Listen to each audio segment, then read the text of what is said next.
ठुलमा ख़बर है अवां सां शेयर कयूं पिया। मीर फैज़ सुमरो जी रिपोर्ट मुताबिक़ त अॻूणो वफ़ाक़ी वज़ीर सरदार मोहम्मद मियां सुमरो ठुल पहुची।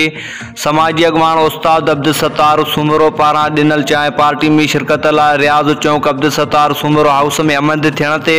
सभिनी आयल महिमाननि सरदार मीर असगर अली खान पंवर, भाऊ बशीर अहमद सुमरो,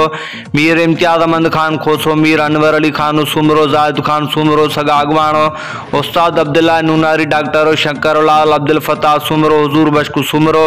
ऐं ॿियनि ते गुलनि जी वर्खा करे शानदार इस्तक़बाल कियो वियो। उन मौक़े ते समाजी अॻवान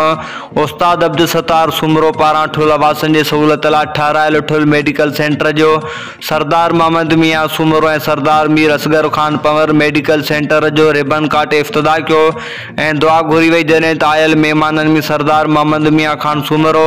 सरदार असगर अली खान पंवर, मीर इम्तियाज़ अहमद खान खोसो, भाऊ बशीर अहमद सुमरो, मीर अनवर अली सुमरो, इमाम सेनेटर जैकमाबाद जे मालिक मीर जाहिद खान सुमरो, हुजूर बश्कू सुमरो ऐं ॿियनि आयल महिमाननि खे समाजी अॻवान अब्दुल सत्तार सुमरो,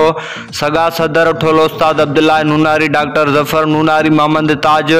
डॉक्टर शंकरलाल पारां टोपी अजरक ऐं हार पारां शानदार आदरबा कियो। उन मौक़े ते सरदार मोहम्मद मियां सुमरो चयो त ठुल मेडिकल सेंटर ऐं सगा पारां लॻाईंदड़ फ्री मेडिकल कैंपिन में सहकार कबो। ही कम अवामी ख़िदमत लाइ इंसानी ख़िदमत ऐं बाबति आहे।